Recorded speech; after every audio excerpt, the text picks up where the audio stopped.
الحمد لله الحمد لله رب العالمين، والصلاة والسلام على رسوله سيد المرسلين، رحمة للعالمين، شفيع المذنبين، خاتم النبيين،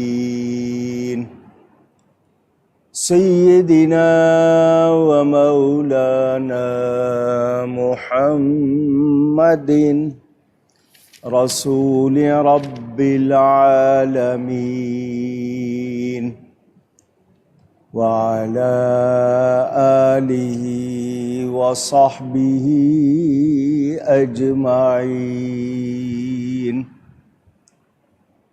أما بعد، فأعوذ بالله من الشيطان الرجيم. بسم الله الرحمن الرحيم. بل اتبع الذين ظلموا أهواءهم بغير علم، فمن يهدي من أضل الله وما لهم من ناصرين. صدق اللہ العلی العظیم. محبت کے ساتھ ایک مرتبہ درود شریف پڑھ لیجئے. اللہم صلی علی سیدنا و مولانا محمد معدن الجود والکرم وآلہ وصحبہ وبارک وسلم. الصلاة والسلام علیک یا رسول اللہ، الصلاة والسلام علیک یا حبیب اللہ، الصلاة والسلام علیک یا رحمة للعالمین، وعلى آلك وأصحابك يا شفيع المذنبين.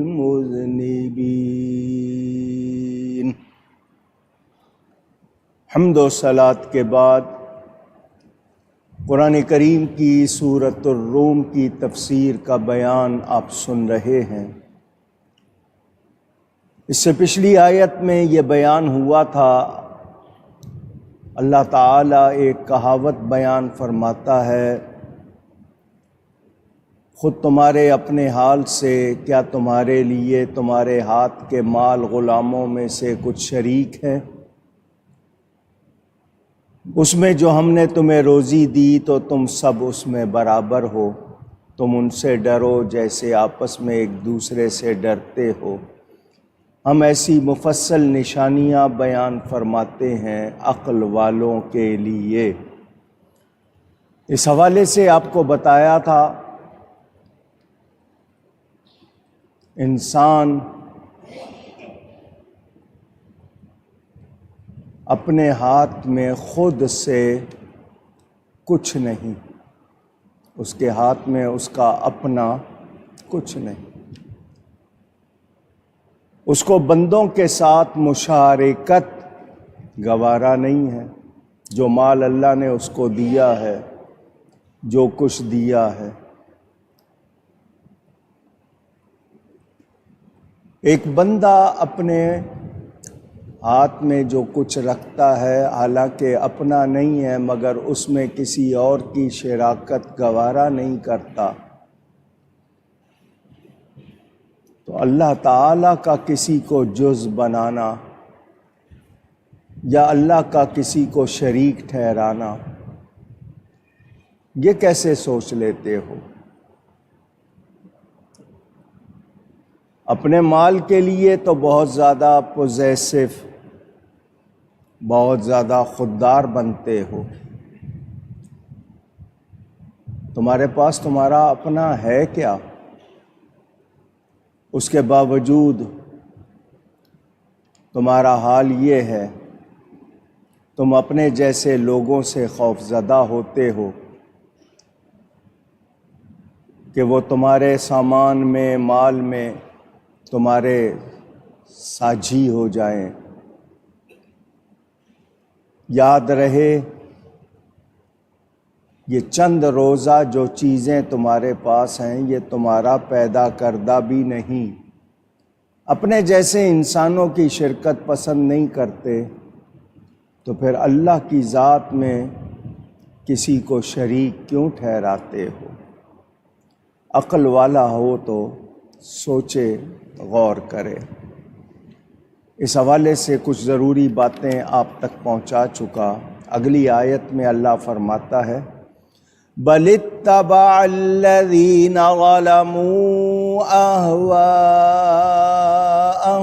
بِغَيْرِ عِلْمٍ، بلکہ ظالم اپنی خواہشوں کے پیچھے لگ گئے بغیر جانے۔ فَمَن يَهْدِي مَنْ أَضَلَّ اللَّهُ، تو اسے کون ہدایت کرے جسے خدا نے گمراہ کیا۔ وَمَا لَهُم مِّن نَاصِرِينَ، اور ان کا کوئی مددگار نہیں۔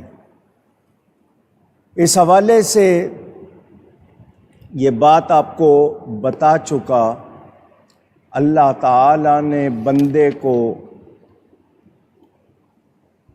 اختیار بھی دیا ہے، علم بھی دیا ہے، اس کی رہنمائی بھی کی ہے، اس کے باوجود کوئی حق کو، سچ کو قبول نہ کرے۔ یہ اپنے آپ کو عقل مند کہتے ہیں، بڑے دانا خود کو سمجھتے ہیں، لیکن اپنی خواہشات کی پیروی کرتے ہیں، اپنی منمانی کو اہمیت دیتے ہیں۔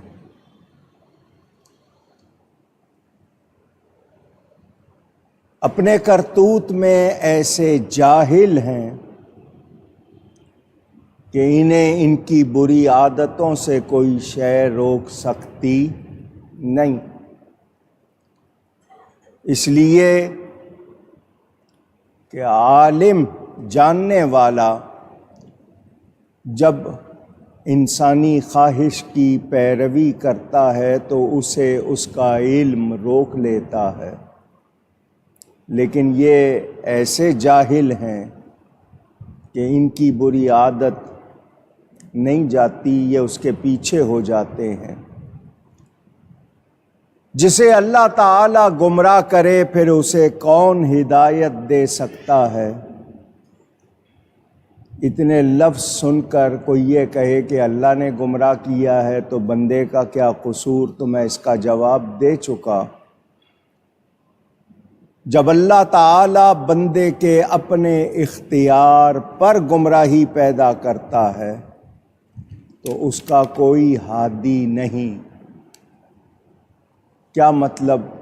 بندے کو اختیار ملا ہے، اس نے اس اختیار کا غلط استعمال کرنا ہے، اپنی خواہشوں کو ہی ترجیح دینی ہے، تو پھر اس کے لیے کوئی ہدایت نہیں۔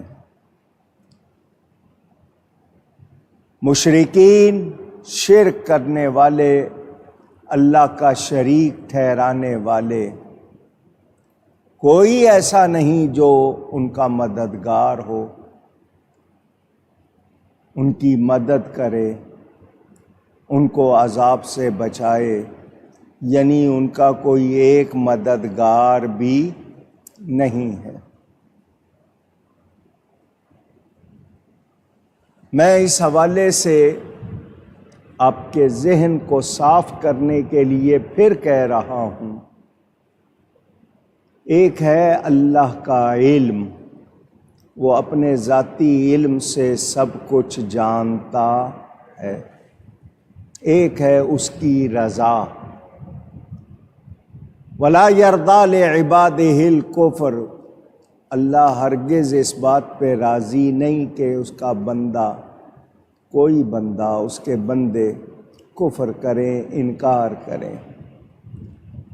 ایک ہے مشیت، یہ کارخانہ قدرت اللہ نے بنایا ہے، انسان کو عقل دی ہے، سمجھ دی ہے، اس عقل کی رہنمائی کے لیے کتابیں اتاری ہیں، نبی بھیجے ہیں، بندے کو تمیز، شعور، فہم یہ سب عطا کیے، اس کے باوجود بندے نے نہیں سننا، نہیں ماننا، تو وہ یہ نہیں کہہ سکتا کہ اللہ نے مجھے گمراہ کیا ہے، وہ گمراہ اپنے اختیار سے ہوا ہے،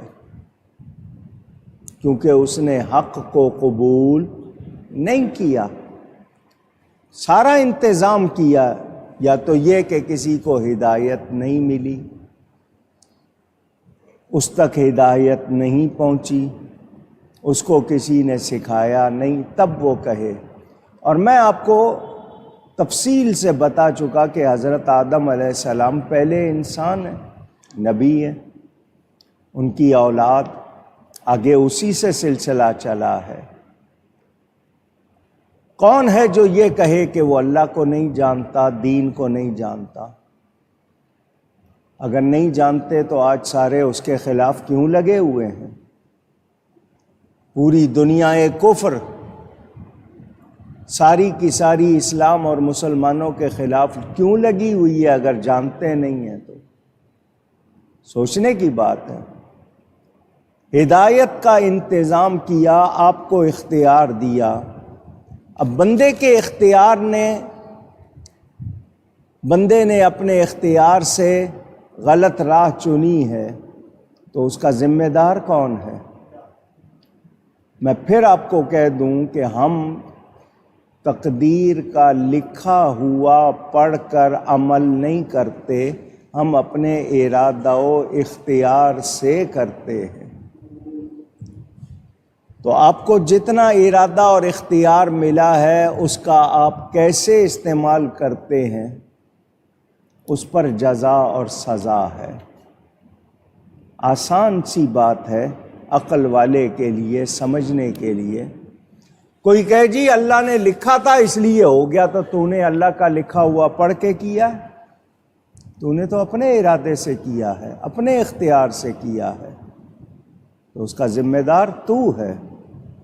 ہاں، اللہ اپنے علم سے، ذاتی علم سے جانتا ہے سب کچھ بندے نے کیا کرنا ہے، بندے کے کرنے کے بعد نہیں، اللہ کو پہلے سے علم ہے، مگر ہم اپنے ارادہ و اختیار کے استعمال پر جزا و سزا پاتے ہیں۔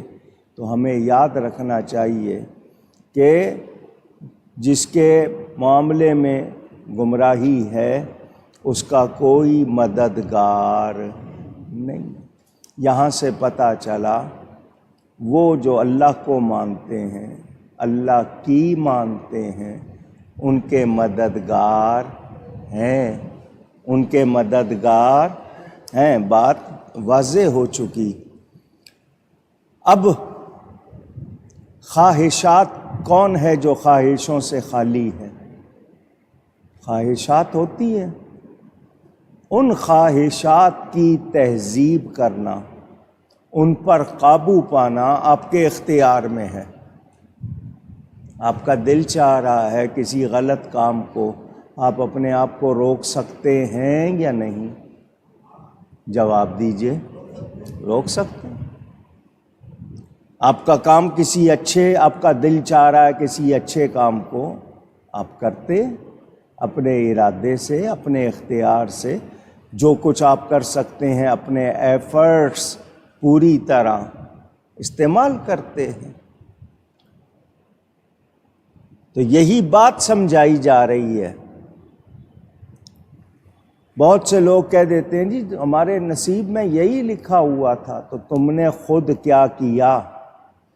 اپنے ارادہ و اختیار کا استعمال کتنا کیا، کیسے کیا، یہ بھی تو دیکھو۔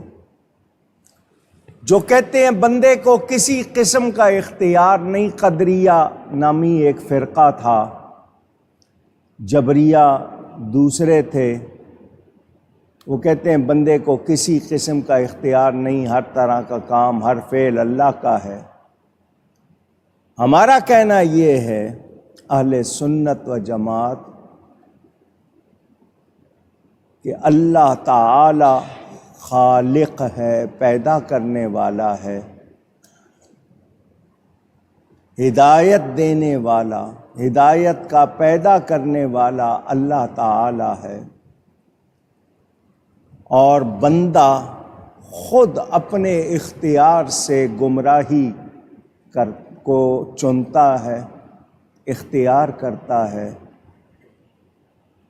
یہ یاد رہے، اگر کوئی بندہ عقل سے خالی ہو، سمجھ سے خالی ہو، وہ اگر کوئی غلطی کرتا ہے تو دنیا بھی کہتی ہے اس کو پتہ نہیں ہے، لیکن جب بندے کو اختیار ہے اور اس کی رہنمائی بھی کی گئی ہے، حلال حرام غلط صحیح بتایا گیا ہے، اس کی طاقت دی گئی ہے اس کو پہچان کی، سمجھنے کی، اس کے باوجود پھر وہ غلط کرے، تو یاد رہے ایسا بندہ اپنے اختیار سے غلطی کو چن کر اپنے آپ کو بے یار و مددگار بنا لیتا ہے، پھر اس کے لیے کوئی مددگار نہیں ہے۔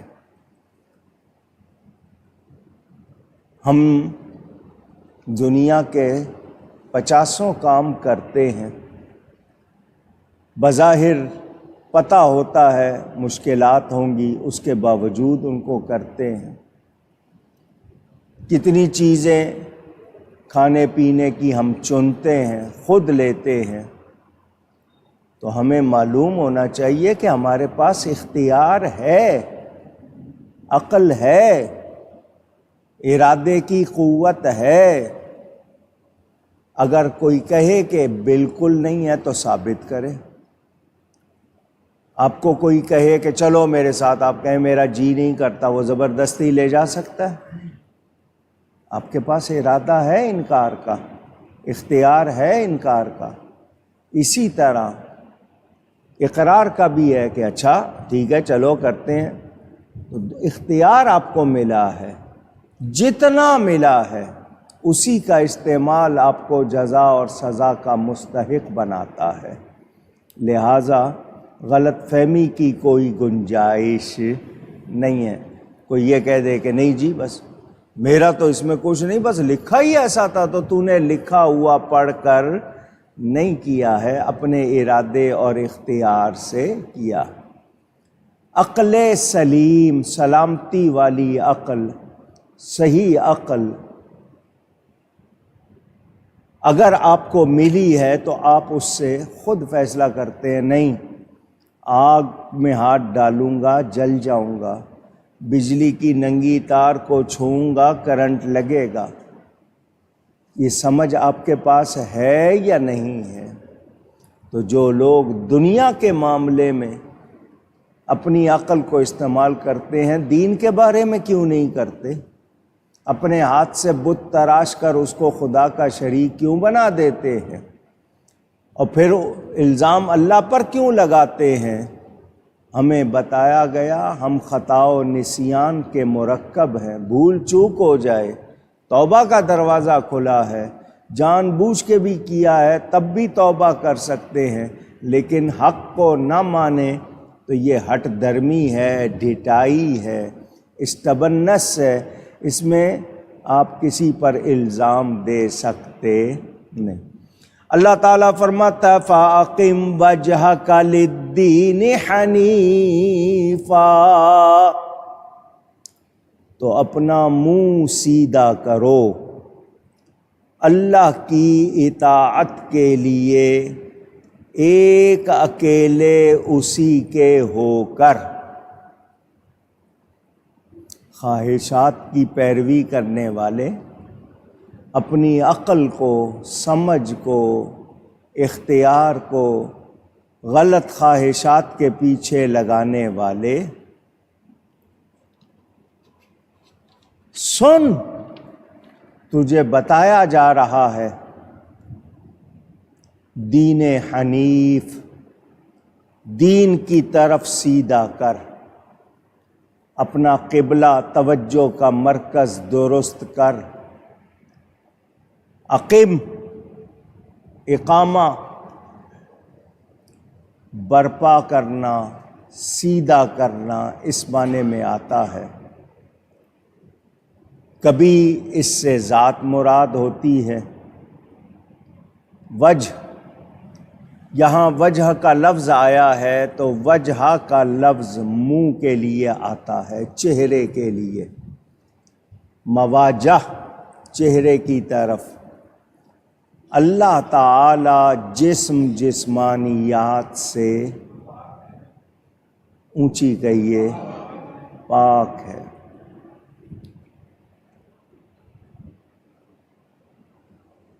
قرآن میں ہے فَأَيْنَمَا تُوَلُّوا فَثَمَّ وَجْهُ اللَّهِ، تم جس طرف بھی چاہے رخ کرو،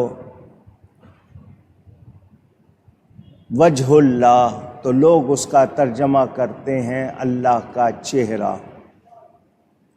واضح رہے، واضح رہے، اللہ تعالی جسم، جسمانیات سے پاک ہے۔ وجہ اللہ سے مراد اللہ کی رضا، توجہ، اور اللہ کی توجہ سے کوئی چیز ادھر ادھر ہو سکتی نہیں۔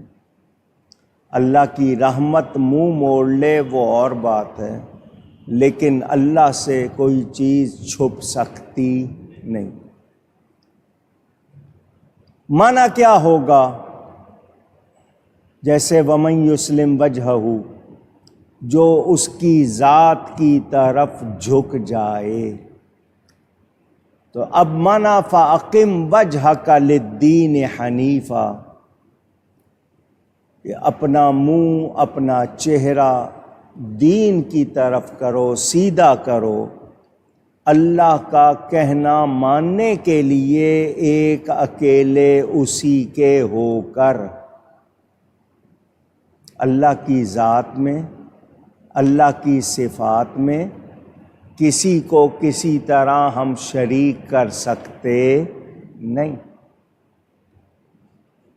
الدین دراصل اطاعت کو کہا جاتا ہے، اطاعت کے معنی کہنا ماننا، اور جزا کو بھی دین کہتے ہیں۔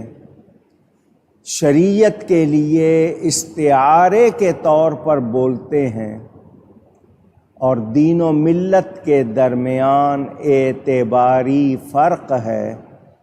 شریعت اس معنی میں کہ اس کی اطاعت اور فرما برداری کی جاتی ہے، اور اس حیثیت سے کہ وہ لکھی جاتی ہے، وہ ملت ہے۔ ملت املال بمانے املا کرنا، تو واضح رہے دین کی طرف متوجہ ہونے کا مطلب یہ ہوگا کہ دین پر پکے ہو جاؤ، دین پر ڈاواں ڈول، ڈگما ڈول، مذبذب، ادھر ادھر شک نہیں، دین پر پکے ہو جاؤ، عقیدوں کے معاملے میں یقینی ٹھوس ہو جاؤ۔ یاد رہے جب مشرکین، شرک کرنے والے، ان کا یہ حال ہو کہ وہ اپنی خواہشات میں منہمک ہوں، غرق ہوں، اور ہدایت سے منہ پھیریں، تو پھر ایمان والوں کو چاہیے کہ وہ دین کی طرف پکے پکے ہو کر متوجہ ہو جائیں، منہ پھیرنے والوں کی طرح نہ ہو جائیں۔ لیکن افسوس، آج مسلمان کہلانے والے نام کے مسلمان رہ گئے، ان کا حال بھی عجیب ہو گیا۔ وہ دین کے بارے میں یقین کی بجائے شک کے شکار ہو گئے، شبے میں پڑ گئے۔ ہر شخص پتہ نہیں یہ ہے بھی یا نہیں ہے، ہو سکتا ہے یا نہیں۔ سوشل میڈیا پر، یوٹیوب چینلز پر، کچھ ٹی وی چینل پر ایسے مباحثے ہونے لگ گئے، ایسی باتیں ہونے لگ گئیں جو لوگوں کو یقین سے دور کر رہی ہیں، جبکہ دین کے معاملے میں شک نہیں ہونا چاہیے۔ کیا ہونا چاہیے؟ یقین۔ کیا ہونا چاہیے؟ اونچی کہیے گا۔ ایمان نام ہی یقین کا ہے۔ پکا یقین ہو، دنیا غلط ہو سکتی ہے، رب کا فرمان غلط نہیں ہو سکتا۔ مہربانی۔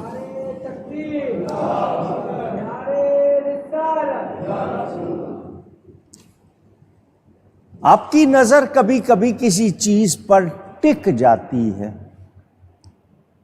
اردو والے کہتے ہیں ٹک ٹکی لگا کر دیکھنا، پوری طرح اس پر متوجہ ہو جانا، پوری طرح۔ تو یہی معنی آپ کو دیا جا رہا ہے۔ وہ روگردانی کرنے والے، خواہشات کے پیچھے چلنے والے، وہ اپنی خواہشات میں اتنے پکے، اور آپ یقین والے ہو کر بھی شک میں پڑے ہوئے۔ آپ کو تو یقین ہونا چاہیے۔ ان کے پاس تو خواہشات نفسی ہیں، غلط ہیں، وہ تو جھوٹ کو پسند کر رہے ہیں، آپ سچ کے بارے میں شک کا شکار کیوں ہو رہے ہیں؟ اے مسلمان کہلانے والے، اپنے دین پہ پکا ہو جا، اتنا پکا ہو جا کہ چٹان کی طرح طوفان آئے، آندھی آئے، تجھے فرق نہ آئے۔ حضرت سیدنا بلال حبشی رضی اللہ تعالی عنہ نبی پاک صلی اللہ علیہ وسلم کے پیارے بھی ہیں، صحابی بھی ہیں۔ امیہ بن خلف نے ان پر کتنے ظلم کیے، رونگٹے کھڑے ہو جاتے ہیں ان کو کوئلوں پر لٹا کر اوپر وزنی چیز رکھ دینا، کھال جلتی تھی، اندر گوشت جلتا تھا، اور وہ اس حالت میں بھی اللہ احد ورسولہ محمد صلی اللہ علیہ وسلم۔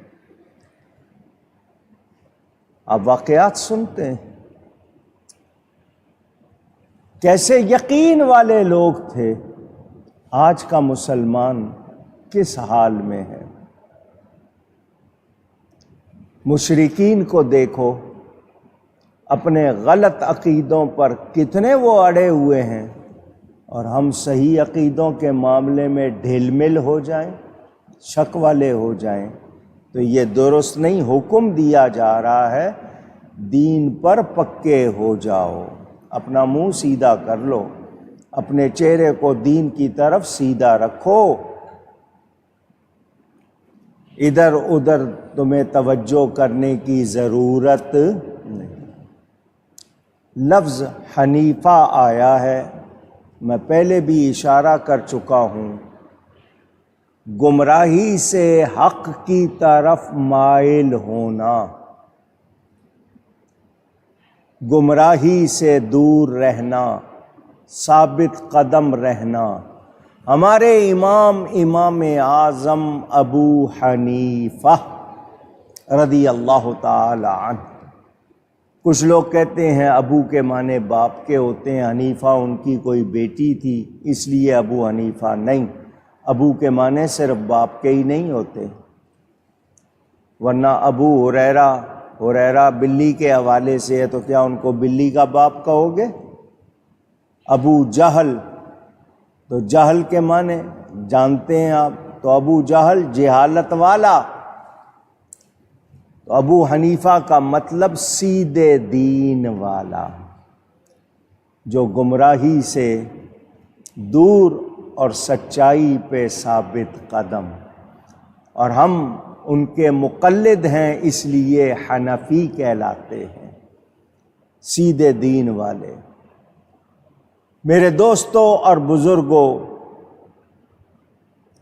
حضرت ابراہیم علیہ السلام، ان کے لیے بھی دین حنیف کے لفظ آئے، گمراہی سے دور، سچائی پر ثابت قدم، سیدھے دین والے۔ وجہ وہ شے جس کی طرف توجہ کی جائے، انسان کی توجہ کس طرف رہنی چاہیے کہ اس میں وہ سیدھا بھی ہو، سچا بھی ہو۔ تو بتایا گیا اپنے منہ سیدھے کرو، اپنی توجہ کس کی طرف؟ اللہ کی طرف، ایک اکیلے اسی کے ہو کر۔ کیا مطلب؟ کسی کو اللہ کا شریک نہیں ٹھہرانا، اللہ کے مقابل کسی کو نہیں لانا، کسی کی بات اللہ کے مقابلے میں سنی جا سکتی نہیں۔ دھیان سے، اللہ کے فرمان کے مطابق کوئی بات کرے گا سنی جائے گی، اس کے مقابل کوئی بات کرے گا تو وہ سنی جا سکتی نہیں، مانی جا سکتی نہیں۔ ہم لوگ اگر خلاصہ کریں آسان لفظوں میں اس آیت کے الفاظ کا، تو معنی یہ ہوگا کہ دین کے لیے خالص ہو جاؤ، اللہ کے لیے خالص ہو جاؤ، اپنے عمل کو صحیح رکھو، یعنی جو چیزیں غلط ہیں ان سے پوری طرح اپنا منہ پھیر لو، جو صحیح ہیں ان پر پکے ہو جاؤ۔ بتائیے اس پیغام کے بعد ہمیں کسی شک میں رہنا چاہیے؟ کسی اور طرف دیکھنا چاہیے؟ میں نے پھر آپ کو بتایا، ایک ہے کہ اللہ کے مقابل، یعنی اللہ کے مقابلے میں کسی کی بات کو سننا، وہ نہیں ہو سکتا۔ ایک ہے اللہ کے مطابق، جو صحیح بات کرے گا قرآن و سنت کے مطابق وہ سنی جائے گی، مانی جائے گی۔ جو دین کے خلاف ہوگی کسی طرح بھی مانی جا سکتی نہیں۔ مجھے یہاں یہ کہنا پڑے گا، آپ لوگ کچھ ایسے ہیں کہتے ہیں سب کو سننا چاہیے، فرق معلوم ہو جائے گا سب کو۔ آپ کو فرق معلوم ہی نہیں ہے تو آپ کیسے پرکھیں گے؟ کسی کی چکنی چپڑی باتوں میں آ کر آپ نے کوئی غلط عقیدہ اختیار کر لیا اور آپ کا دین ضائع ہو گیا، نتیجہ کیا نکلے گا؟ تو ہم صرف اس کو سنیں گے جو سچا ہوگا، جو صحیح ہوگا، وہی مانیں گے جو صحیح ہوگا، سچی بات ہوگی، اور وہ قرآن و سنت کی بات ہے یا اس کے مطابق ہے، اس کے مقابل ہو سکتی نہیں۔ قیاس ہماری شریعت کی 4 دلیلیں ہیں۔ کتنی؟ آپ لوگ یاد کر لو۔ ادلہ، دلیل کی جمع ادلہ شرعیہ، شریعت کی 4 دلیلیں ہیں، ان سے جو بھی بات ثابت ہوگی وہ مانیں گے۔ وہ کیا ہیں؟ سب سے پہلے کلام اللہ، قرآن، کتاب اللہ، اس کے بعد سنت رسول اللہ صلی اللہ علیہ وسلم۔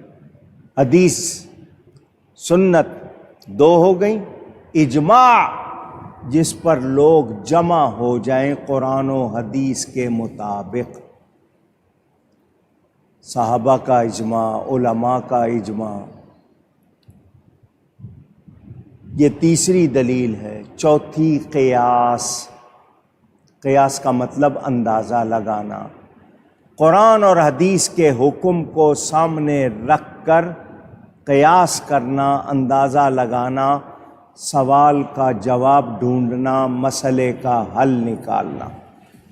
نبی کریم صلی اللہ علیہ وسلم نے حضرت معاذ بن جبل رضی اللہ تعالی عنہ کو یمن کی طرف بھیجا حاکم بنا کر، آج کی زبان میں گورنر کہتے ہیں۔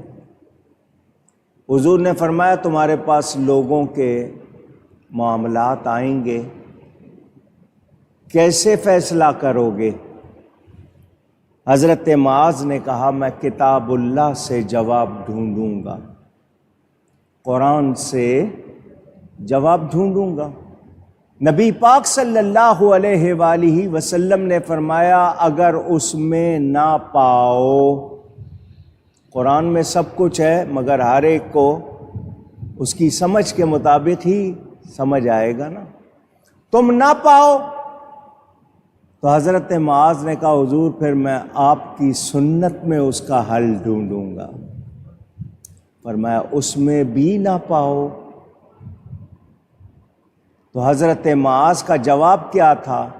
تو پھر میں کتاب و سنت کو سامنے رکھ کر اجتہدوا برأیی، تو میں قرآن و سنت کے مطابق پھر کوشش کروں گا اور اپنی رائے اختیار کروں گا قرآن و سنت کے مطابق۔ قرآن کا حکم سامنے رکھ کر، حدیث کو سامنے رکھ کر کہ کوئی مثال ہوگی، کوئی اشارہ، کوئی کنایا، تو پھر میں اس پر اپنی رائے بناؤں گا۔ حضور نے ان کے سینے پہ ہاتھ پھیر کے فرمایا کہ یہ بالکل صحیح بات ہے، اس کے لیے دعا فرمائی۔ تو طریقہ معلوم ہو گیا۔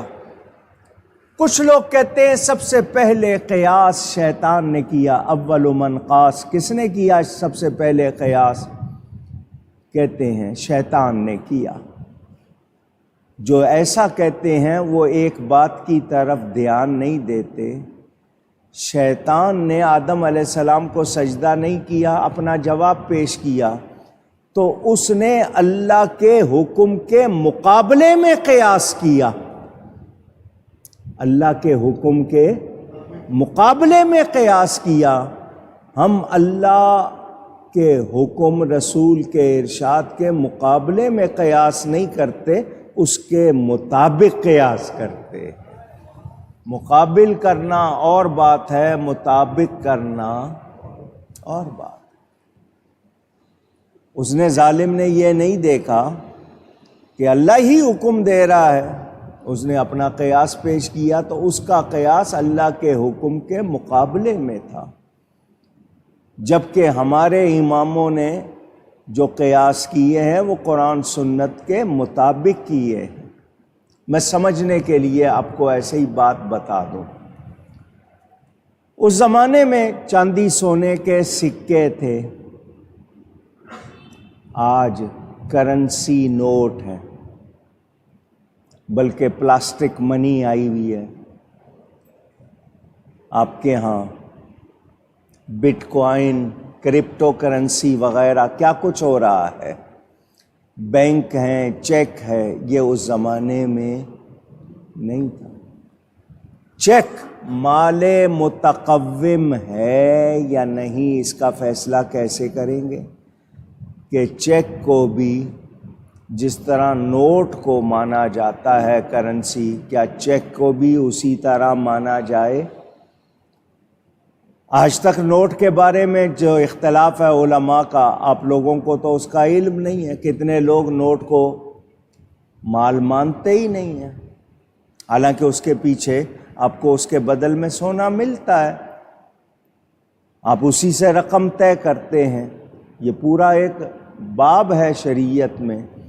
آج جو مسئلہ پیش آ رہا ہے اور بالکل اس کی واضح مثال پہلے نہ ہو تو قرآن اور حدیث سے کوئی نظیر ڈھونڈی جائے گی، کوئی مثال ڈھونڈی جائے گی جس کے مطابق اس کا فیصلہ کیا جائے گا، اجتہاد کیا جائے گا۔ اجتہاد کے معنی کوشش کر کے مسئلے کا حل نکالا جائے گا۔ اس کے لیے کتنی قابلیت کی ضرورت ہے، کتنی صلاحیت کی ضرورت ہے۔ ہر شخص کا یہ حال نہیں ہے۔ آپ قرآن کی آیت سے ڈائریکٹ مسئلہ معلوم نہیں کر سکتے، آپ کو علماء کی ضرورت۔ حدیث سے ڈائریکٹ مسئلہ معلوم نہیں کر سکتے، اسی لیے ہم تقلید کرتے ہیں ان علماء کے بتائے ہوئے کے مطابق کہ انہوں نے قرآن و حدیث سے حل نکال کے دیا ہے۔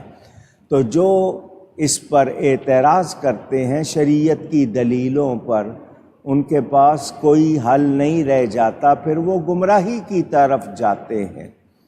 تو ہم نے اچھی طرح جان لینا ہے کہ ہمارے پاس شریعت کی دلیل آ جائے تو پھر اگر مگر کرنی نہیں۔ علماء حق اور علماء سوء یہ ہر دور میں رہے ہیں۔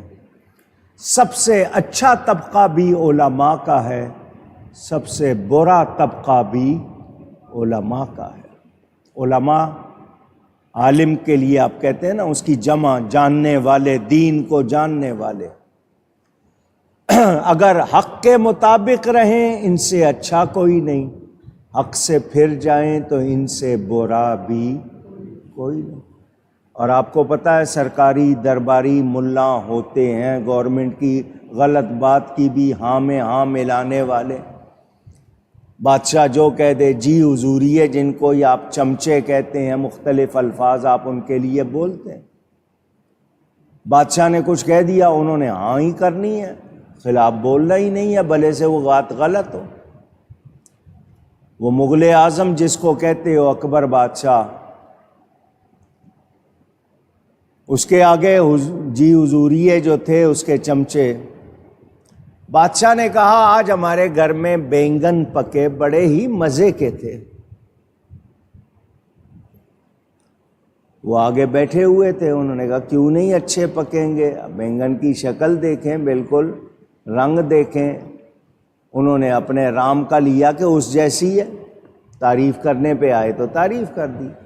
کچھ دن کے بعد پھر بینگن پکے، وہ مزے کے نہیں تھے۔ بادشاہ نے کہا آج بینگن پکے مزے کے نہیں تھے۔ وہی جس نے پہلے تعریف کی تھی بینگن کے رنگ کی، بینگن کے شکل کی، اسی نے کہا جی کیسے اچھے پک سکتے ہیں، آپ ڈنڈی سے پکڑ کے دیکھیں مرا ہوا چوہا لگتا ہے۔ تو جب تعریف کرنے پہ آیا تو کہاں ملا دیا، اور جب برائی کرنے پہ تو یہی حال ہوتا ہے۔ جو بک جاتے ہیں بادشاہوں کے مال پر، وہ اسی طرح کے فتوے دیتے ہیں، اسی طرح کی باتیں کرتے ہیں۔ جبکہ شریعت کیا کہتی ہے؟ مفتی جو سچا مفتی ہو، فتویٰ دینے والا، فتوے کا مطلب شریعت کا حکم بتانے والا، شریعت کی رائے بتانے والا، اس کو اللہ سے زیادہ ڈرنا ہوتا ہے کہ وہ کوئی ایسی بات نہ کر دے جس کی وجہ سے کوئی گمراہ ہو جائے۔ علماء حق حضرت سیدنا امام احمد بن حنبل رضی اللہ تعالیٰ عنہ 4 اماموں میں سے ایک امام ہے، بڑی شان والے امام ہیں۔ بادشاہ نے قرآن کو، کلام اللہ کو مخلوق کہا کہ یہ اللہ کا بنایا ہوا ہے۔ جو سرکاری درباری ملا تھے انہوں نے بھی کہا بادشاہ وہ بالکل صحیح کہہ رہا ہے، قرآن مخلوق ہے۔ حضرت امام احمد عالم حق تھے، فرمایا قرآن مخلوق نہیں ہے، قرآن مخلوق کہیے کیوں؟ کلام ہے اللہ کا، کلام متکلم کی صفت ہوتا ہے، اور یہ اللہ کا کلام ہے، اللہ کی صفت ہے، تو اللہ کی صفتیں مخلوق نہیں ہیں۔ جیل میں ڈال دیا، سر عام کوڑے مارے گئے، ننگا کر کے ان کو کوڑے مارے گئے۔ انہوں نے اس حالت میں بھی کلمہ حق کہا، کوڑے کھا لیے، سختیاں برداشت کر لی، مگر حق سے پھیرے نہیں۔ کربلا کا واقعہ آپ کے سامنے ہے۔ یزید مستحق امامت نہیں تھا شریعت کے مطابق، شرعی قوانین کے مطابق وہ اس لائق نہیں تھا۔ حضرت امام حسین جیسا شخص اگر اس کی بیعت کر لیتا تو امام حسین کا بیعت کرنا جواز بن جاتا، دلیل بن جاتا ہر برے کے لیے،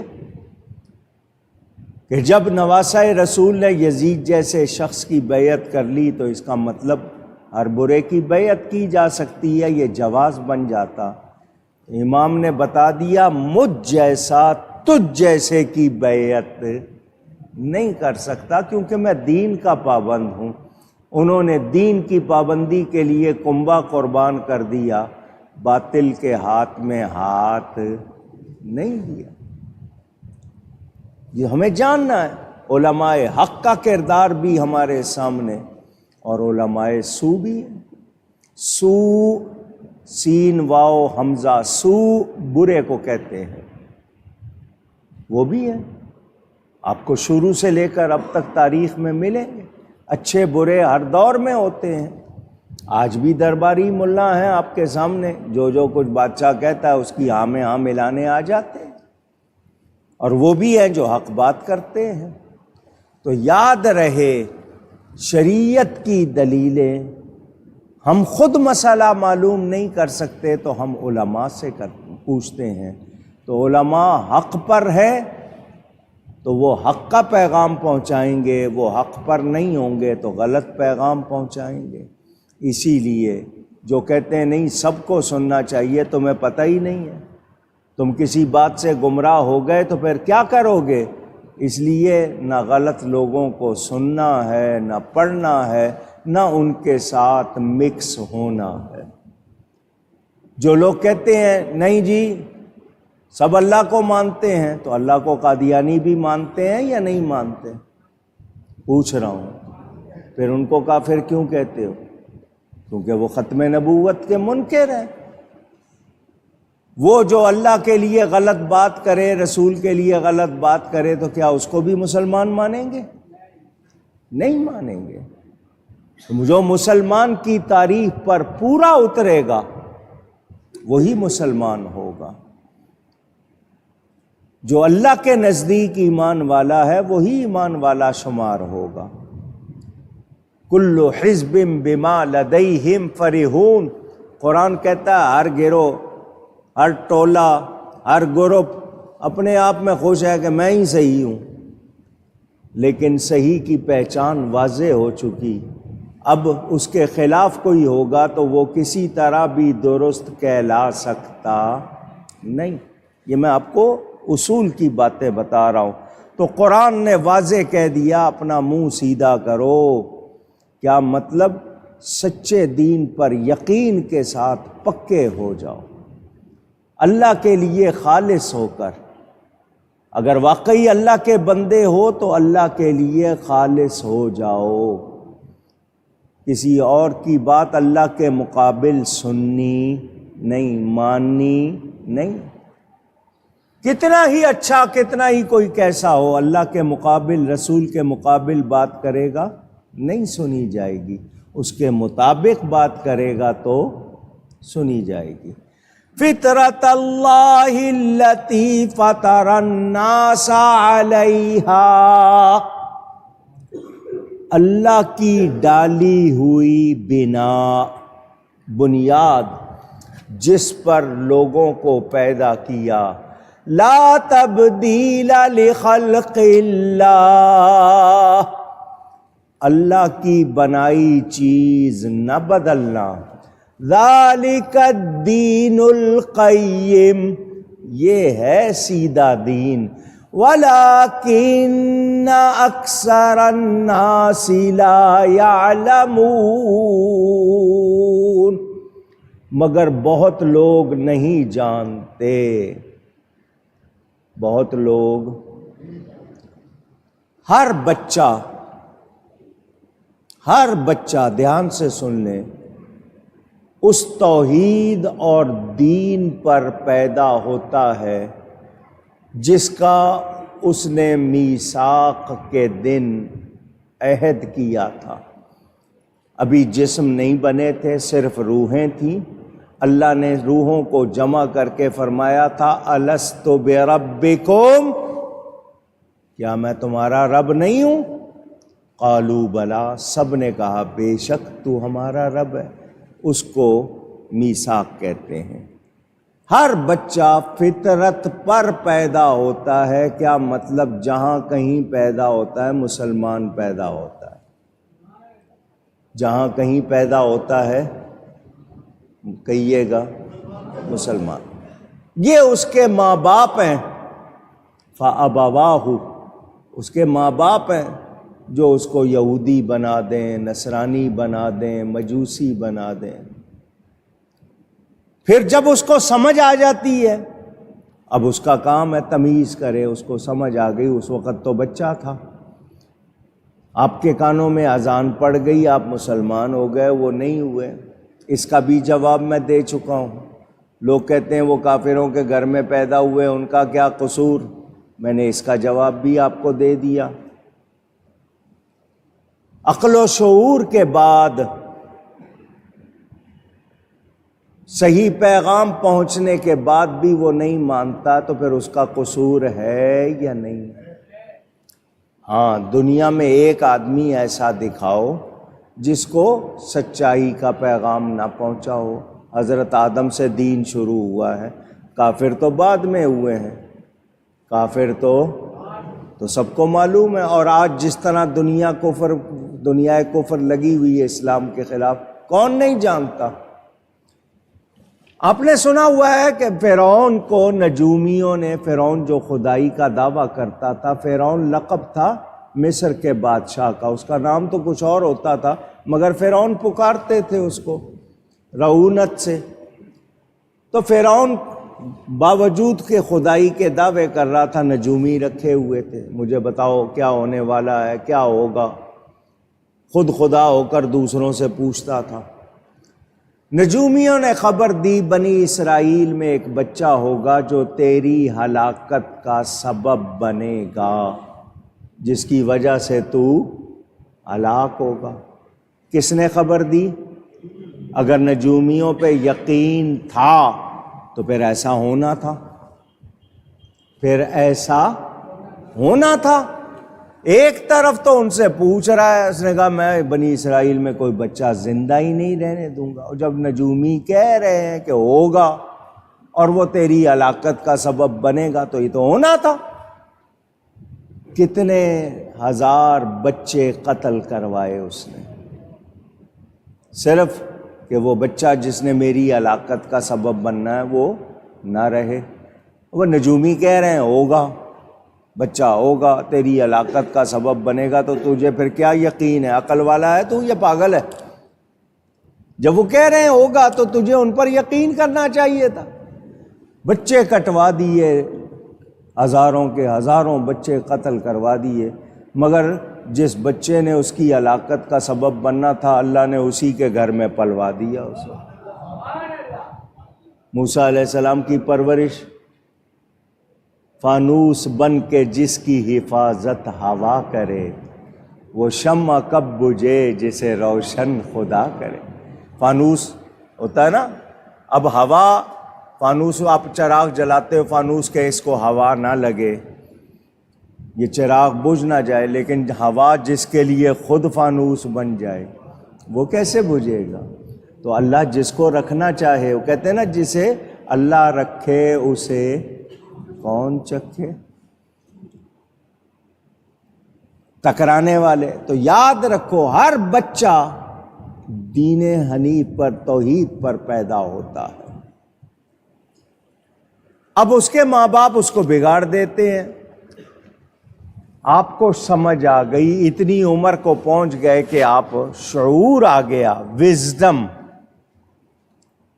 پرسیپشن، کنسیپشن، آپ پتہ نہیں کیا کیا لفظ بولتے ہیں۔ جب آپ کو اتنی سمجھ آ گئی تو اب آپ کو فرق کرنا چاہیے، مگر آپ نہ کریں تو اب آپ خود ذمہ دار ہیں یا نہیں؟ آپ کو فارم دے دیا جاتا ہے، صحیح اور غلط پہ نشان لگاؤ، تو سمجھ ہے تو صحیح پہ ٹک لگاتے ہو، غلط کو نہیں کرتے۔ سمجھ ہے؟ اسی طرح آپ کے سامنے ہے حقیقت، مگر اس کے باوجود کوئی نہ مانے تو یہ اس کی غلطی کہلائے گی۔ تو بچے پیدا ہوتے ہیں توحید پر، لا تبدیل لخلق اللہ، اللہ کی بنائی ہوئی چیز نہ بدلو، فطرت کو لازم پکڑ لو، نیچر کہتے ہیں آپ۔ یہ خطاب سب کو ہے میرے دوستوں اور بزرگوں۔ سوال اگر کیا جائے کہ اگر یہ خطاب سب کو ہے تو پھر اس کے بعد اقم واحد کا صیغہ کیوں لایا گیا ہے؟ اگر کوئی علم والا سوال کرے تو جواب یہ ہوگا کہ نبی پاک صلی اللہ علیہ وآلہ وسلم چونکہ تمام امت کے امام ہیں، اس لیے آپ کا یہ خطاب گویا تمام کو ہے۔ اس پر التزام کا مطلب یہ کہ اس کے احکام کے مطابق عمل کرنا اور اس میں کسی قسم کا خلل نہ ڈالنا۔ یہ نہ ہو کہ دعویٰ کریں اسلام کا لیکن اس کے خلاف اپنے نفس کی خواہشات کی، شیطان کی پیروی کریں، ایسا نہیں ہونا چاہیے جیسا حکومتیں کرتی ہیں۔ پاکستان کی حکومت کہتی ہے سپریم لا، پاکستان کا سب سے بڑا قانون قرآن و سنت ہے، اور سارے آگے جتنے بنائے ہوئے ہیں وہ قرآن و سنت کے خلاف بنائے ہوئے ہیں۔ پالیسیاں ابلیس سے لیتے ہیں، دعویٰ کرتے ہیں قرآن و سنت کا۔ تو جس فطرت پر اللہ نے انسانوں کو پیدا فرمایا، بندوں کو چاہیے اسی کو قبول کریں، جیسا اللہ چاہتا ہے ویسا ہی کریں، ویسا ہی چاہیں، یعنی پورے طور پر اس پر پکے رہیں۔ اللہ کے رسول کے حکم کے سامنے چوں چرا کا مطلب اگر، مگر، ایسا یعنی ویسا نہ، یہ اف بٹ مگر اگر نہیں، دل و جان سے مانے اللہ اور اس کے رسول کے حکم کو دل و جان سے۔ اگر منہ پھیریں گے، منہ سیدھا نہیں رکھیں گے دین کی طرف تو شیطان بہکائے گا، پھر وہ راستے دکھائے گا، آپ کو لگے گا بہت اچھے ہیں، کیونکہ قرآن کہتا ہے زین لہم الشیطان، یہ جو قرآن نے بتا دیا کہ شیطان کیا کرتا ہے، آپ کے برے عمل آپ کو سجا کے دکھاتا ہے، بہت اچھا کر رہے ہو۔ وہ بندہ اس خیال میں کہ میں بہت اچھا کر رہا ہوں، حالانکہ وہ شیطان اس کا بیڑا غرق کر رہا ہوتا ہے۔ وہ اس کی برائیاں اس کو سجا کے دکھاتا ہے، تو بالکل صحیح ہے، تو بالکل صحیح ہے، وہ سمجھتا ہے میں صحیح ہوں، حالانکہ وہ گمراہی کے گڑھوں میں گرتا جا رہا ہوتا ہے۔ تو یاد رہے سچے دین پر قائم رہنا، اپنا قبلہ سیدھا رکھنا۔ میں محبت کے لفظوں میں کہوں، جس طرح نماز کا قبلہ، عبادت کا قبلہ کعبہ ہے، آپ اس کی طرف منہ کرتے ہیں، دین کے لیے سن لو، دل کا قبلہ نبی کو بناؤ۔ کس کو بناؤ؟ صلی اللہ علیہ وآلہ وسلم۔ قبلہ کہتے ہیں توجہ کے مرکز کو، توجہ کے مرکز۔ تو نبی پاک صلی اللہ علیہ وآلہ وسلم کو قبلہ بناؤ، ان کی طرف رخ کر لو، جس کا رخ ان کی طرف ہو جاتا ہے اس کو خدا مل جاتا ہے۔ حدیث قدسی، اللہ کا فرمان، تمام بندے حنیف پیدا ہوتے ہیں، تمام بندے، اگر ایک مرتبہ کہہ دیں تو بہت مہربانی، حنیف پیدا ہوتے ہیں۔ حنیف کا مطلب سیدھے دین والے، سیدھی راہ والے۔ پھر انہیں شیاطین، وہ جن ہو یا انسان، سچے دین سے گمراہ کر دیتے ہیں۔ یعنی صحیح راہ سے ان کو ہٹا دیتے ہیں اور انہیں حکم دیتے ہیں، یہ شیطان جن ہوں یا انسان، پھر وہ ان کو حکم دیتے ہیں اللہ کے ساتھ اس کے غیر کو شریک کرو۔ کوئی بتوں کو ماننے لگ جاتا ہے، کوئی کسی کو ماننے لگ جاتا ہے۔ شیطان کا جھٹکا، شیطان کا بہکانا، کس کس طرح وہ کس کو بہکاتا ہے، میں صرف سمجھنے کے لیے بات کروں۔ بورڈ لگا ہوتا ہے جی یہ طبیب ہے، ڈاکٹر ہے، اس کو 60 سال کا تجربہ ہے، ماہر تجربہ کار، ایکسپیرینس ہے اس کو 60 سال کا۔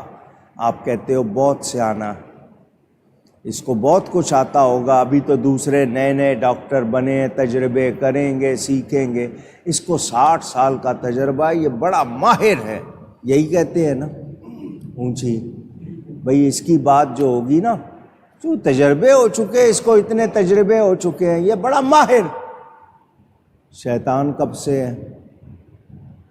حضرت آدم سے پہلے سے ہے، اس کو کتنے تجربے ہوں گے، وہ کتنا مکار ہوگا۔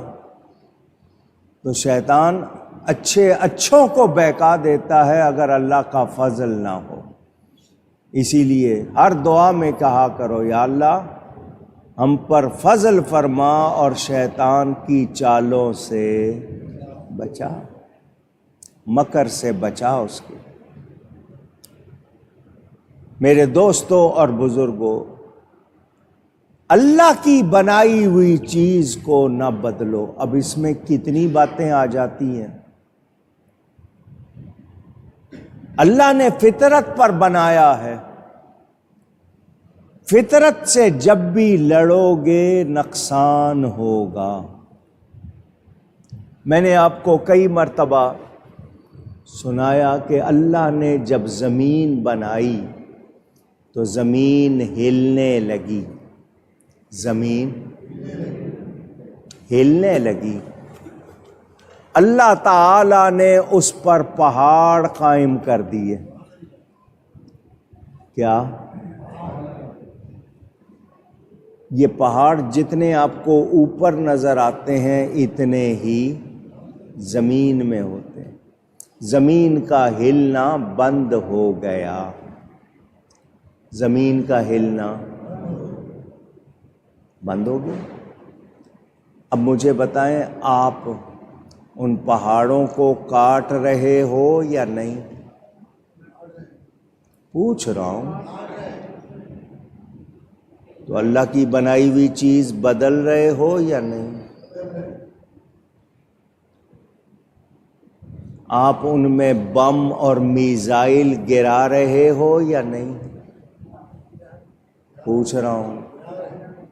اندر کی اس کی ساری جو تہیں ہیں ان کو آپ چھیڑ رہے ہو، تو پھر زلزلے کیوں نہ آئیں، پھر سونامی کیوں نہ آئے؟ مجھے ایک صاحب کہنے لگے دریا اللہ نے بنائے ہیں بل کھاتے ہوئے، لہراتے ہوئے نا، بل کھاتے ہوئے راستے ہوتے ہیں۔ یہ بل کھاتے ہوئے راستے کیوں ہیں کہ پانی ٹکراتا ہے، رخ بدلتا ہے، اس کا زور ٹوٹتا ہے۔ اگر سیدھا ہو تو اکٹھا ریلا آئے تو بڑے زور کا آئے۔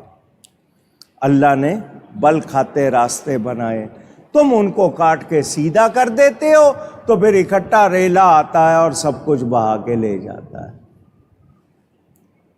لوگ اس طرح بھی سوچتے ہیں۔ درخت کہتے ہیں 28% کم از کم جنگل ہونا چاہیے، درخت ہونے چاہیے۔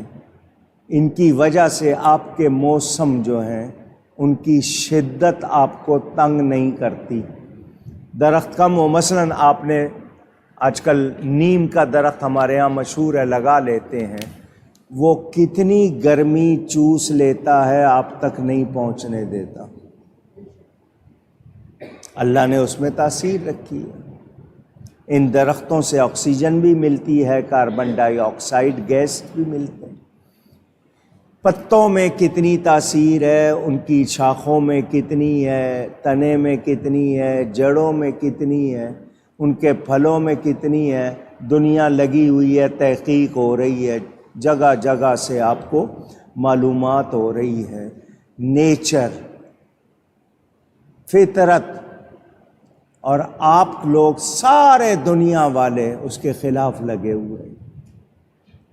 نتیجہ انسانی ایجادات جتنے فائدے میں ہیں اس سے زیادہ نقصان والی بھی ہیں۔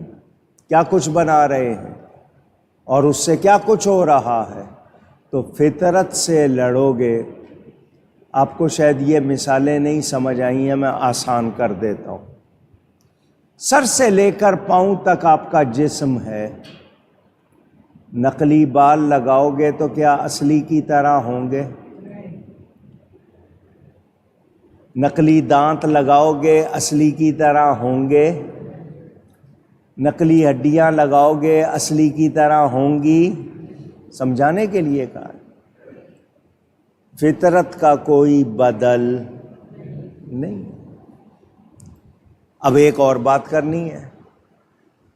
کہتے ہیں انسان کی عادتیں بدل سکتی ہیں، فطرت نہیں بدلتی۔ بنیادی طور پر بیسیکلی جو آپ کے اندر فطری طور پر صلاحیتیں ہیں وہ کوئی مشین پیدا کر سکتی؟ اونچی گئی ہے۔ انسان نے لینز بنائے، لینز، عدسہ، مٹی سے پاؤڈر بنایا، اس کے اندر کیمیکل ڈالے، وہ شیشہ سا لگتا ہے آپ کو، وہ اینک کا ہو، کیمرے کا ہو، دوربین کا ہو، الٹرا ساؤنڈ کا ہو، سی ٹی اسکین کا ہو، ایم آر آئی کا ہو، یہ انسان کے بنائے، وہ مٹی سے بنے۔ اس کے اندر انہوں نے صلاحیت رکھی ہے زمین سے چاند کی فوٹو، چاند سے زمین کی فوٹو لیتے ہیں یا نہیں لیتے ہیں؟ اونچی انسانی آنکھ بنا سکتی ہے سائنس؟ پوچھ رہا ہوں۔ پکسل کہلاتے ہیں یہ، کس کیمرے کے اتنے پکسل ہے، اتنی طاقت ہے، یہ اتنی اندرونی تہ میں دیکھ سکتا ہے۔ جو طاقت اللہ نے آنکھ میں رکھی ہے وہ کیمرے میں ہے؟ اونچی چھوٹی سی پتلی کتنا بڑا آسمان دیکھتے ہیں، زمین کے کنارے دیکھ لیتے ہیں۔ یہ سورج جو آپ کو نظر آ رہا ہے زمین سے، یہ جتنی روئے زمین ہے پوری کائنات کی، اس طرح کی 150 اور ہوں، ان سے بھی بڑا ہے۔ جس سورج کو آپ یہ پلیٹ جتنا دیکھتے ہو، یہ آنکھ میں یہ طاقت کس نے رکھی ہے؟ اونچی سائنس مقابلہ کر سکتی ہے نیچر کا، فطرت کا؟ مزاج ہر شخص کا الگ ہے۔ اس کو کھٹا پسند ہے، اس کو ترش پسند ہے، اس کو نمکین پسند ہے، اس کو میٹھا پسند ہے، اس کو پھیکا پسند ہے۔ سب ایک جیسے ہیں؟ پوچھ رہا ہوں۔ کوئی مزاج کا دھیما ہے، کوئی تیز ہے، کوئی ضدی ہے، کوئی مان لیتا ہے۔ سب نظر آتا ہے یا نہیں آتا؟ اونچی کچھ عادتیں ہوتی ہیں، کچھ ماحول کی وجہ سے اپنا لیتے ہیں، مگر فطرت جو رب نے بنائی ہے، جس پر اس نے آپ کو بنایا، اس کو بدلنے کی کوشش نہ کرو۔ کیا مطلب رب نے مسلمان بنایا ہے، مسلمان رہو۔ رب نے کیا بنایا ہے؟ ابھی میں نے آپ کو حدیث سنائی، ہر بچہ مسلمان پیدا ہوتا ہے۔ مسلمان رہو، دین بدلو نہیں، لیکن بدل لیے۔ مثال کے لیے، سمجھانے کے لیے، جانور کے بچے کی طرح وہ صحیح سالم پیدا ہوتا ہے۔ جانور کا بچہ پورا صحیح سالم پیدا ہوتا ہے. جب وہ بڑا ہوتا ہے کوئی اس کا کان کاٹ دیتا ہے، کوئی اس کا سینگ کاٹ دیتا ہے، کوئی ناک کاٹ دیتا ہے، کوئی اس کے پاؤں میں کیا لگا دیتا ہے. یہ تم لوگ کرتے ہو. ابتدائے تخلیق میں فطرت سلیمہ پر ہوتا ہے انسان، اس میں یہ چیز فطری طور پر رکھی گئی ہے کہ وہ دین کو قبول کرے. یہ فطرت میں رکھا گیا ہے کہ وہ سچ کو اور دین کو قبول کرے. اگر اسے اسی حالت میں چھوڑا جاتا تو وہ کبھی اصل سے جدا نہ ہوتا، اس لیے کہ دین کا اصل حسین بھی ہے، جمیل بھی ہے، لیکن جب وہ آفات بشریہ کا شکار ہو جاتا ہے، غلط لوگوں کی پیروی کرنے لگ جاتا ہے، تو پھر دین حق سے منہ پھیر لیتا. اس لیے کہا گیا کہ سچے رہو، پکے رہو. سچے رہو. اور کچھ لوگ کہتے ہیں جی ہم مسلمان تو ہیں مگر پکے نہیں ہیں، تو سچے بھی رہنا ہے اور پکے بھی رہنا. ڈھیل میل نہیں، کبھی ادھر کبھی ادھر، جیسا کہ منافقوں کا حال تھا نا. وہ آتے تھے وَإِذَا لَقُوا الَّذِينَ آمَنُوا قَالُوا آمَنَّا وَإِذَا خَلَوْا إِلَىٰ شَيَاطِينِهِمْ قَالُوا إِنَّا مَعَكُمْ. مسلمانوں کے پاس آتے تھے، کہتے تھے ہاں تمہیں مانتے ہیں، بالکل تم صحیح ہو. ادھر جاتے تھے شیطانوں کے پاس، کافروں، ان سے کہتے تھے ہم تمہارے ساتھ.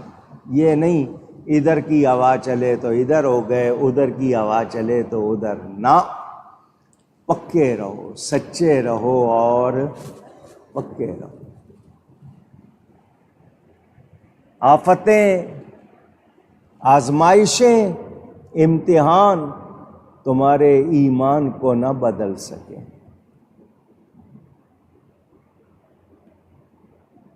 واقعات پڑھو، صحابہ کرام کی زندگی سامنے رکھو. نبی پاک صلی اللہ علیہ وسلم کے ارشاد سنتے تھے، اس پر اتنا یقین کرتے تھے اور اس کا فائدہ بھی ان کو ہوتا تھا. آج ہم شک میں آ گئے. ہمارے نوجوان کہتے ہیں جی امریکہ والے چاند پر گئے، مان لیتے ہیں. نبی نے چاند کے 2 ٹکڑے کیے، کہتے ہیں پتہ نہیں. وہ امریکہ والوں پہ شک کرو، نبی پہ شک. خود امریکہ کی بہت بڑی آبادی کہتی ہے امریکہ والے چاند پہ نہیں گئے، ایسے ہی باتیں کرتے ہیں، فلمیں بنا لی ہیں انہوں نے. میں اس پر بات نہیں کر رہا، وہ گئے ہیں اگر چاند پر تو چاند پر جا کے بھی رب کو مانے کیوں نہیں. ہمارے نبی پاک صلی اللہ علیہ وسلم نے چاند کے 2 ٹکڑے کیے، اس میں تو کوئی شبہ ہی نہیں. مگر جس پر یقین کرنا ہے اس پہ شبہ کرتے ہیں، جس میں شبہ کرنا ہے اس پر یقین کر رہے ہیں. الٹا معاملہ ہو گیا یا نہیں ہو گیا؟ تو فطرت پر، دین پر پکے رہو، سچ کو مانو اور پکے ہو کر مانو. کہہ دو ہاں دنیا کے ہر فلسفی کا، سائنس کا فارمولہ، تھیوری، بات غلط ہو سکتی ہے، قرآن حدیث غلط نہیں. اللہ کی بنائی ہوئی چیز نہ بدلو. جس فطرت پر اللہ نے انسان کو بنایا اسی پر اس کو قائم رہنا چاہیے. میرے دوستوں اور بزرگوں، لوط علیہ السلام نبی ہیں مگر ان کی بیوی کافروں کے ساتھ ہوئی تو نبوت کے خاندان سے نکال دی گئی یا نہیں نکالی گئی؟ آپ سن چکے ہیں. ایک طرف نبی کی بیوی ہے، کافروں کا ساتھ دیا، خارج ہو گئی، نکال دی گئی. ایک طرف اصحاب کہف کا کتا ہے، جانور ہے مگر تھوڑا سا وقت نیکوں کے ساتھ گزرا تو اس کی شان ہو گئی، اس کا ذکر قرآن میں آ گیا. فرق سمجھو، اسی لیے کسی غلط کے ساتھ نہ بیٹھو، نہ غلط سے ملو، نہ غلط کو پڑھو، نہ غلط سے دوستی کرو، کیونکہ انسان اپنے مصاحبوں جن کے ساتھ اٹھتا بیٹھتا ہے ان سے پہچانا جاتا ہے۔ میرے دوستوں اور بزرگوں، اگر کوئی مذہب کے حوالے سے بحث کرے، کوئی عقلیات کے حوالے سے بحث کرے، تو جب تک آپ کو معلومات نہیں ہے اس کی بات سننے کی بھی کوشش نہ کریں۔ آج متجددین نئے نئے لوگ آ گئے ٹی وی پر، پلانٹ کیے ہوئے، ان کو باقاعدہ لگایا گیا لوگوں کا ایمان بگاڑو۔ کوئی کچھ کہہ رہا ہے، کوئی کچھ کہہ رہا ہے، کوئی کہہ رہا ہے جی تراویح کوئی نماز نہیں ہے، فرض ہی فرض ہیں، صرف 17 فرض پڑھنے ہوتے ہیں، باقی کچھ نہیں ہے۔ اس طرح کی باتیں 1400 سال میں کسی کو دین سمجھ نہیں آیا، یہ نئے لوگ آ گئے۔ اور آپ لوگ کہتے ہیں نہیں جی سننا چاہیے، دیکھتے ہیں نا، تو سنو، منع کیا گیا ہے ان کے ساتھ اٹھنا بیٹھنا بھی نہیں، ان کو پڑھنا سننا بھی نہیں۔ وہ کوئی جعلی پیر ہو، وہ کوئی جعلی عقیدے والا ہو، کوئی غلط کلام پڑھنے والا ہو، کوئی ہو، جو شریعت و سنت کے خلاف بات کرے گا، متضاد بات کرے گا، وہ سنی جا سکتی۔ اعلیٰ حضرت کو 100 سال ہو گئے، 103 سالہ 1921، اور اب آپ 103 سالہ عرس منا چکے، ہجری کے حساب سے زیادہ ہو گئے، 1340 تھے اب 1445 ہو گئے، 105 سال ہو گئے۔ اس 105 سال کے درمیان کتنے لوگ آئے ہیں؟ بہت سی کتابیں اس زمانے میں پریس اتنے نہیں تھے، ٹیکنالوجی اتنی نہیں تھی، اعلیٰ حضرت کی کتابیں اتنی نہیں پھیلیں جتنی آج کے لوگوں کی پھیل جاتی ہیں۔ میں پوچھنا چاہتا ہوں، ہمیں اعلیٰ حضرت پر یقین ہے یا نہیں؟ کیوں؟ اس لیے کہ اللہ نے ان کی حفاظت فرمائی، وہ ہمیں دور غلامی میں لوگوں کے شر سے بچانے کی محنت کر گئے، قرآن و سنت کی صحیح ترجمانی کر گئے۔ اب کوئی اس کے مقابل نئی بات لائے تو کیا ہم سن لیں؟ اونچی گئی ہے۔ اعلیٰ حضرت سے بڑھ کر دلیل لاؤ پھر بات کرو۔ وہ کہتے ہیں ہم اعلیٰ حضرت کو نہیں مانتے، تو ہم نے کہا ہم ادنا حضرت کو نہیں مانتے۔ تم اعلیٰ کو نہیں مانتے تو تم ادنا کو، ان کے مقابل اگر بات کرنا چاہتے ہو تو ان سے تگڑی دلیل لاؤ، کتنے پانی میں ہو پتہ لگ جائے گا۔ آج سیدنا غوث اعظم رضی اللہ تعالی عنہ جیسا کوئی عالم ہو سکتا ہے؟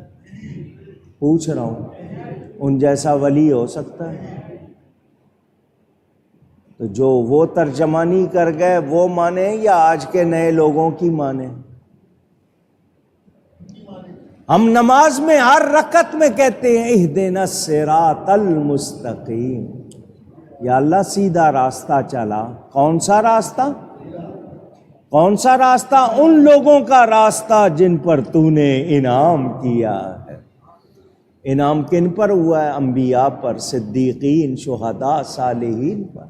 اور جن کے طریقے پہ چلنے کی دعا کرتے ہیں انہی کا دامن چھوڑ دیں تو ہم ان نئے لوگوں کی ہمیں کوئی ضرورت۔ ہم فطرت پہ رہنا چاہتے ہیں، حقیقت پہ رہنا چاہتے ہیں۔ الحمدللہ 1400 سال میں جیسے علماء حق ہوئے ہیں اب تو ویسے کم نظر نہیں آتے، ان جیسے علماء تو اب ہیں۔ تم کہتے ہو ان کو چھوڑ دیں تمہیں مان لیں، تو ایسا ہو سکتا نہیں۔ اس حوالے سے یہ بھی سن لیں کہ اللہ کی تخلیق میں کوئی تبدیلی نہیں ہے۔ یعنی میں صاف لفظوں میں آپ کو معنی سمجھا رہا ہوں، اسلام کی صحت میں، اسلام کی صداقت میں، اسلام کی استقامت میں ساری دنیا مل کر کوئی خلل نہیں لا سکتی ہے، کیونکہ یہ دین کس نے دیا ہے؟ لوگ کمزور ہو رہے ہیں، لوگوں کی وجہ سے ہمارا ایمان جو حال ہو گیا ہے، ہم کمزور ہو گئے تو دین کو خطرے آ رہے ہیں، مگر سن لو لوگوں کی خواہش کے مطابق نہیں ہوگا، اللہ کی رضا کے مطابق ہوگا۔ ساری دنیا کی آبادی تقریباً 8 ارب کے لگ بھگ ہو رہی ہے، اس میں سے تقریباً 2 ارب کے قریب مسلمان کہلانے والے، 6 ارب وہ ہیں جو مسلمان نہیں ہیں۔ تو کیا کہو گے؟ یہ لوگ اللہ سے مقابلہ کر رہے ہیں، اللہ ہار گیا، معاذ اللہ۔ نہ ماننے والے زیادہ ہو گئے ہیں، ماننے والے کم ہو گئے ہیں، تو کوئی غلط نتیجہ نکالے گا، نتیجہ نہیں نکلے گا، ایمان نکل جائے گا۔ معیار اور مقدار، گندم جب بوتے ہو، فصل لگتی ہے، کاٹتے ہو تو دانے زیادہ ہوتے ہیں یا بھوسا؟ ویسٹیج زیادہ ہوتی ہے یا سیڈ زیادہ ہوتے ہیں؟ ویسٹیج جس کو بھوسا کہتے ہو۔ تو معیار اور مقدار لمبی بحث ہے، یاد رکھنا اللہ کے دین کو کوئی ختم نہیں کر سکتے، وقتی طور پر دبا سکتے ہیں، مٹا سکتے۔ وہ ایک شعر پڑھا جاتا ہے نا، اسلام کی فطرت میں قدرت نے لچک دی ہے، اسلام کی فطرت میں قدرت نے لچک دی ہے، اتنا ہی یہ ابھرے گا جتنا کہ دبا دیں گے، جتنا دباؤ گے اتنا ابھرے گا۔ فلسطین پہ، مسجد اقصیٰ پہ حملہ کرنے والے سوچ رہے ہیں مسلمان ختم ہو جائیں گے، وہاں اگر صرف 25 لاکھ مسلمان ہیں تو دنیا میں ہیں۔ یہ اور بات ہے کہ ان میں اصلی کم ہیں اور نام کے زیادہ ہیں، کرکٹ میں لگے ہوئے ہیں، فلسطین یاد نہیں ہے، مسجد اقصیٰ یاد نہیں ہے، کھیل کود میں لگے ہوئے ہیں، وہاں کی بھوک پیاس، لوگوں کی تکلیف یاد نہیں ہے، جو کرنا ہے وہ یاد نہیں ہے، اپنے کھیلوں میں لگے ہوئے ہیں، یہ اور بات ہے۔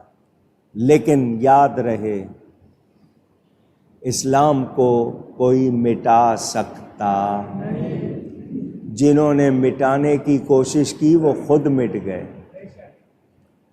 نبی پاک کے خلاف کتنی سازشیں ہوئی ہیں، کتنا لوگوں نے چاہا کہ لوگوں کا نبی کا رشتہ توڑ دیں، میلاد کے خلاف بات کرنے والے، نبی کی شان کے خلاف بات کرنے والے کتنے آئے کتنے گئے، ان کا نام نشان بھی نہیں ہے۔ میرے نبی کا چرچا تو اسی طرح رہے گا، یوں ہی ان کا چرچا رہے گا، رہے گا یوں ہی ان کا چرچا رہے گا، پڑے خاک ہو جائیں جل جانے والے، مٹ گئے مٹتے ہیں مٹ جائیں گے آدا تیرے، نہ مٹا ہے نہ مٹے گا کبھی چرچا تیرا۔ یہ بیان جاری ہے۔ فطرت کے حوالے سے کچھ باتیں انشاءاللہ موقع ملا مزید کروں گا۔ گفتگو میں مجھ سے کہیں کوئی غلطی ہوئی ہو، اللہ تعالیٰ اور اس کے رسول صلی اللہ علیہ وسلم کی بارگاہ میں توبہ کرتا ہوں۔ وآخر دعوانا ان الحمد للہ رب العالمین۔ میں یہ جو رات گزری ہے علی پور سیدہ نارووال پنجاب میں بڑی بارگاہ ہے نقشبندی سلسلے کی، حضرت سیدنا پیر جماعت علی شاہ صاحب علی پوری، ان کے عرس میں گیا ہوا تھا۔ ہر سال وہ 2 نومبر ان کی تاریخ مقرر ہے۔ جمعرات کو آ گئی، میں نے کہا مجھے جمعے کو واپس پہنچنا ہوگا، تو کہنے لگے صبح کی پہلی فلائٹ سے چلے جانا۔ میں کل بھی نہیں سویا تھا، آج بھی نہیں سویا ہوں، 2 دن کا جاگا ہوا۔ آپ نے دیکھا میں ایئرپورٹ سے سیدھا آیا ہوں۔ صبح 9 بجے جہاز نے آنا تھا، وہ کینسل ہو گیا، 10:30 بجے دوسرا جہاز چلا، وہ 12:40 پر جہاز اترا۔ جلدی سے باہر نکلا ہوں، کار میں بیٹھا ہوں، ٹریفک، تو میں نے اسی لیے تیاری نہیں کی، اسی طرح آ گیا۔ پانی تک نہیں پیا میں نے کہ بھئی آپ لوگوں کو انتظار نہ کرنا پڑے، تو اس لیے میں نے آپ کو بتا دیا۔ آج چاند کی کیا تاریخ ہے؟ 18 آپ کہہ رہے ہیں، کل کیا تھی؟ 17۔ 17 تاریخ بھی ایک ہستی کے عرس کی تاریخ ہے۔ آپ میں سے کوئی نام لے تو مجھے خوشی ہوگی۔ ہیں؟ ماشاءاللہ، اچھا لگا۔ خواجہ خواجگان چشت، شیخ المشائخ، سلطان الاولیاء، حضرت سیدنا خواجہ محمد نظام الدین اولیاء، محبوب الہی۔ یہ جو مہینہ ہے نا ربیع الاخر کا، جس کو آپ ربیع الثانی کہتے ہو، یہ 2 محبوبوں کا ہے۔ محبوب سبحانی سیدنا غوث اعظم،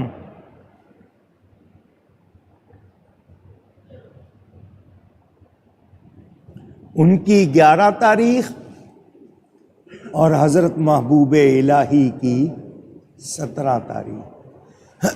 تو یہ 2 محبوبوں کا مہینہ، میں نے اپنے بزرگوں سے یہ بات سنی ہے۔ آج بھی نبی پاک صلی اللہ علیہ وسلم کا جب دربار لگتا ہے تو یہ دونوں محبوب نبی پاک کے دائیں بائیں بیٹھتے ہیں۔ سید بھی ہیں، بدایوں کے رہنے والے، نظام الدین لقب ہے، نام محمد ہے۔ ان کو اولیاء کہا جاتا ہے، حالانکہ اولیاء تو جمع کا لفظ ہے، ایک کو تو ولی کہتے ہیں۔ ان کو اولیاء کیوں کہا جاتا ہے؟ کہ سارے اولیاء کی خوبیاں ان میں جمع ہیں۔ محبوب الہی، حضرت غوث پاک محبوب سبحانی، اور یہ محبوب، اور بھی محبوب ماشاءاللہ۔ حضرت اشرفی میاں کو بھی محبوب یزدانی کہا جاتا ہے۔ اللہ کا جو بھی پیارا ہو جائے، لیکن یہ 2 خاص ہیں، یہ 2۔ تو کل ان کا عرس تھا۔ ان کے چہیتے لاڈلے مرید یمین الدین ابو الحسن حضرت امیر خسرو رضی اللہ تعالی عنہ، وہ ان کا کہا ہوا ہے نا، کلام ڈھونڈ ڈھونڈ میں ڈھونڈ پھری ہوں، تورا رنگ من بھائیو نظام الدین۔ فنا فی الشیخ تھے، اپنے پیر سے بڑی محبت تھی امیر خسرو کو۔ حضرت نظام کو بھی یہ بہت پیارے تھے۔ دہلی میں آپ کا مزار شریف ہے، جس علاقے میں آپ کا مزار ہے اس کا نام ہی بستی نظام الدین ہے۔ اب یہ تبلیغی جماعت والوں نے وہاں اپنا مرکز بنا لیا ہے، لیکن دنیا آتی ہے حضرت محبوب الہی کو سلام کرنے۔ بڑی شان ہے آپ کا، آپ حضرت بابا فرید گنج شکر کے خلیفہ ہیں، ان کے خلیفہ ہیں۔ چشتی سلسلہ حضرت بابا فرید سے شاخیں بن گئیں۔ حضرت بابا فرید کے ایک خلیفہ حضرت نظام الدین، دوسرے خلیفہ حضرت علاء الدین علی احمد صابر کلیری۔ تو چشتی نظامی اور چشتی صابری، یہ دو اگر سلسلے، اللہ تعالی حضرت پر کروڑوں رحمتیں فرمائے، صاحب کرامت بھی۔ صرف ایک محبت کی بات سنا دیتا ہوں آپ کو، شاید کسی کو پسند آئے اور سمجھ بھی آ جائے۔ دریا کے کنارے بیٹھے وضو کر رہے تھے، پانی میں بچھو آ گیا۔ بچھو جانتے ہیں؟ پوچھ رہا ہوں۔ اسکارپیون انگلش والے کہتے ہیں، عقرب عربی والے، پنجابی والے ٹھواں کہتے ہیں۔ پانی کا جانور نہیں ہے، پانی میں آیا، حضرت وضو فرما رہے تھے، دیکھا کہ یہ تو خشکی کا جانور ہے، پانی میں آ گیا، اپنے ہاتھ بڑھایا اس کو نکالنے کے لیے، اس نے ڈنک مارنے کی کوشش کی، اس کی دم میں ڈنک ہوتا ہے۔ حضرت اس کو بچانا چاہ رہے ہیں اور وہ کیا کر رہا ہے؟ اشارہ کیا ہے میں نے، شاید کچھ بات سمجھ آئی ہو آپ کو۔ اللہ والے بچاتے ہیں، مگر کچھ لوگ اپنی فطرت سے مجبور ہیں، ڈنک مارتے ہیں۔ اب بھی نہیں سمجھے؟ حضرت نے نکالنا چاہا، اس نے ڈنک مارنے کی کوشش کی، ایک بار، دو بار، بالآخر حضرت نے اس کو پکڑ کے نکال دیا، اس نے ڈنک مار دیا۔ اس نے پاس جو لوگ بیٹھے کھڑے تھے کہنے لگے، حضرت وہ ڈنک مار رہا ہے، آپ پھر بھی اس کو بچا رہے ہیں۔ تو حضرت کا جملہ آپ کو سنانا ہے، فرمایا وہ ڈنک نہیں مارتا تو بچھو نہیں تھا، میں نکالتا نہیں تو نظام الدین نہیں تھا۔ اس نے اپنا کام کیا ہے، میں نے حضرت کو تکلیف ہو گئی ایک بیماری کی، مریدوں نے دیکھا حضرت تکلیف میں ہے، وہاں ایک ہندو تھا جو سلب مرض کرتا تھا، مرض نکال لینا۔ پوچھا حضرت اس کو بلا لیں، فرمایا نہیں، رہنے دو۔ دوبارہ تکلیف ہوئی، مریدوں نے کہا ہم سے حضرت کی تکلیف نہیں دیکھی جا رہی، کوئی جا گیا اس کو لے آیا۔ وہ آیا، اس کو سلب مرض کا طریقہ آتا تھا، اس نے اپنا طریقہ آزمایا، مرض نکالی۔ آپ کہو گے اللہ والے کا مرض، ذرا سنو تو صحیح بات ہے، لوگوں کا دھیان فوراً منفی جاتا ہے۔ حضرت کو طبیعت بحال ہوئی تو دیکھا سامنے وہ بیٹھا ہے، سمجھ گئے مریدوں نے بلا لیا اس کو۔ آپ نے اس سے پوچھا تجھے یہ فن جو ہے سلب مرض کا یہ کیسے آیا؟ اس نے کہا نفس کی مخالفت سے۔ نفس کی، جو نفس کہتا ہے میں اس کے خلاف کرتا ہوں۔ مثلا نفس کہے ٹھنڈا پانی پی تو میں ٹھنڈا نہیں پیتا، گرم پیتا ہوں، نفس کے خلاف کرتا ہوں، تو مجھے یہ کمال آ گیا۔ جب اس نے اتنی بات کی، حضرت نے فرمایا تجھے اسلام قبول کرنے سے کون روکتا ہے؟ تجھے دین اسلام قبول کرنے سے کون روکتا ہے؟ نفس کی مخالفت سے تو نے گر حاصل کیا ہے، تو دین قبول کرنے سے بھی تو تیرا نفس ہی روک رہا ہے، تو اس کے خلاف کیوں نہیں کر رہا؟ اس کو بات سمجھ آ گئی، اس نے کلمہ پڑھ لیا۔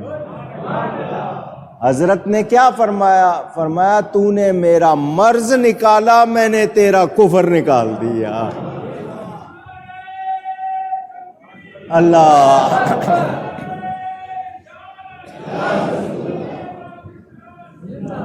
اللہ تعالی ان پر کروڑوں رحمتیں فرمائے۔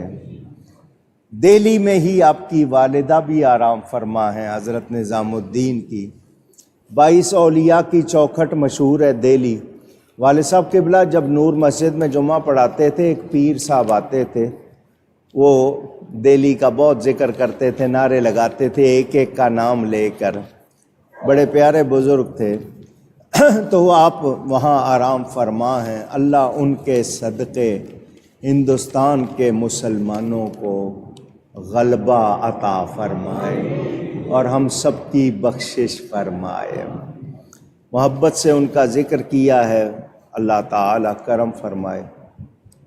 اورنگی ٹاؤن توحید کالونی کا